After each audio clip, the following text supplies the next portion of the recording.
नमस्ते दोस्तों, आपका स्वागत है हमारे चैनल पर, जहां हम आपको ले चलते हैं दुनिया की छुपी हुई कहानियों की तरफ। ऐसी कहानियां जिन्हें बहुत कम लोग जानते हैं, लेकिन जो हमारे दिल के किसी कोने को गहराई से छू जाती हैं। आज की कहानी भी ऐसी ही एक कहानी है, द ब्लू अम्ब्रेला, जिसे लिखा है हमारे अपने प्यारे रस्किन बॉन्ड ने। रस्किन बॉन्ड नाम तो आपने ज़रूर सुना होगा। वो ऐसे लेखक हैं जिन्होंने पहाड़ों की ठंडी वादियों, वहाँ के लोगों और उनकी सादगी को अपनी कहानियों में जिया है। उनकी कहानी में ना कोई दिखावा है, ना कोई भारी भरकम शब्द, बस सच्चाई, अपनापन और इंसानियत की खुशबू। आजकल बहुत से लोगों के पास पूरा उपन्यास पढ़ने का समय नहीं होता, तो हमने सोचा क्यों ना हम आपको इस खूबसूरत कहानी का पूरा अनुभव दिलाएं। तो अगर आप भी उन लोगों में से हैं जिन्हें पढ़ने का टाइम नहीं मिलता, तो बस आराम से बैठ जाइए, क्योंकि अगले कुछ पलों में आप सुनने वाले हैं द ब्लू अम्ब्रेला की कहानी, जो आपको सिखाएगी इंसानियत, मासूमियत और दया का असली मतलब। द ब्लू अम्ब्रेला पहली बार 1980 में प्रकाशित हुई थी। इस पर बाद में विशाल भारद्वाज ने एक खूबसूरत फिल्म भी बनाई, जिसे नेशनल अवार्ड मिला। कहानी सेट है हिमालय की पहाड़ियों में बसे एक छोटे से गांव में, जहां हर दिन बादलों की परछाइयां जमीन पर खेलती हैं और लोगों की जिंदगी सादगी में सजी रहती है। यहीं से शुरू होती है बिन्या की कहानी। बिन्या एक प्यारी सी 10-11 साल की पहाड़ी लड़की थी। उसकी आंखों में चमक थी, बाल बिखरे हुए और चेहरे पर हमेशा मुस्कान। वो अपने छोटे भाई बिज्जू और माँ के साथ रहती थी। उनका घर खेतों और जंगलों के बीच था, जहां हर सुबह सूरज की किरणें बादलों को चीरती हुई आती। गांव के बच्चे गायों के साथ दौड़ते, नदी में छलकते और बिन्या उनके बीच सबसे चंचल थी। एक दिन कुछ शहर से आए टूरिस्ट वहां घूमने आए। उनके हाथ में थी एक बेहद सुंदर चमचमाती नीली छतरी। वो छतरी इतनी सुंदर थी कि पूरे गांव की नजर वहीं टिक गई। नीला रंग आसमान जैसा और हैंडल चांदी का। बिन्या ने उसे देखा और बस जैसे पहली नजर में प्यार हो गया हो। टूरिस्ट बिन्या की माँ के पुराने तेंदुए के पंजे का लॉकेट देखकर खुश हो गए, जो उन्हें लकी चार्म लगा। उन्होंने सौदा कर लिया। बिन्या ने लॉकेट दिया और छतरी उसकी हो गई। अब बिन्या हर जगह उस छतरी को लेकर जाती।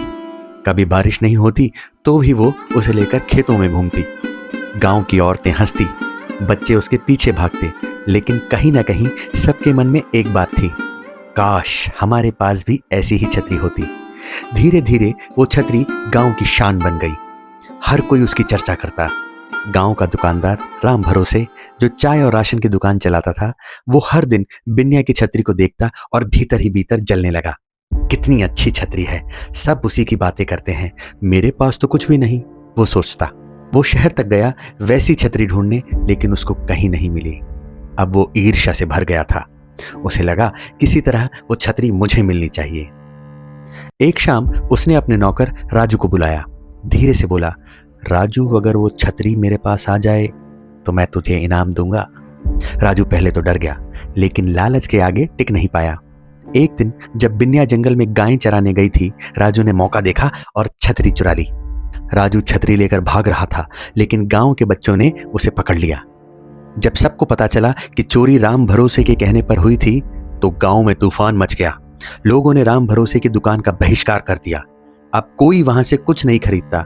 बच्चे कहते, देखो वो चोर दुकानदार। राम भरोसे की इज्जत मिट्टी में मिल गई। बिन्या ने ये सब सुना तो उसके मन में गुस्सा नहीं बल्कि दया आ गई। उसे लगा एक छतरी के लिए किसी की जिंदगी बर्बाद नहीं होनी चाहिए। वो छतरी अब उसे उतनी सुंदर नहीं लग रही थी। उसे एहसास हुआ, कभी कभी हम चीजों से ज्यादा उन्हें चाहने वालों का दिल तोड़ देते हैं। एक दिन बारिश हो रही थी। बिन्या धीरे से अपनी नीली छतरी लेकर निकली और उसे राम भरोसे की दुकान के बाहर रखाई, बिना कुछ कहे, बिना किसी को बताए। वो मुस्कुराई और चली गई। राम भरोसे ने जब सुबह वो छतरी देखी तो उसका दिल पिघल गया।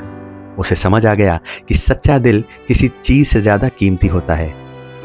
राम भरोसे ने बिन्या को बुलाया, उससे माफी मांगी और छतरी उसे वापस दे दी। अब वो पहले जैसा आदमी नहीं रहा। वो सच में ईमानदार और दयालु बन गया था। गांव वालों ने भी उसे माफ कर दिया और बिन्या की नीली छतरी अब गांव की इंसानियत की निशानी बन चुकी थी। द ब्लू अम्ब्रेला हमें सिखाती है कि सुंदर चीजें अच्छी लगती हैं, पर असली सुंदरता हमारे दिल में होती है। बिन्या ने हमें दिखाया कि माफ करने की ताकत किसी भी लालच से कहीं ज्यादा बड़ी होती है। और शायद यही कारण है कि रस्किन बॉन्ड की कहानियां हमें हमारे भीतर झांकने पर मजबूर करती हैं। जहां हमें पता चलता है कि अच्छाई अब भी जिंदा है। अगर आपको ये कहानी पसंद आई हो तो वीडियो को लाइक करें और अपने दोस्तों के साथ शेयर करें और चैनल को सब्सक्राइब करना ना भूलें। मिलते हैं अगली कहानी में, तब तक दिल में अच्छाई रखिए और आसमान में अपनी नीली छतरी फैला दीजिए। धन्यवाद।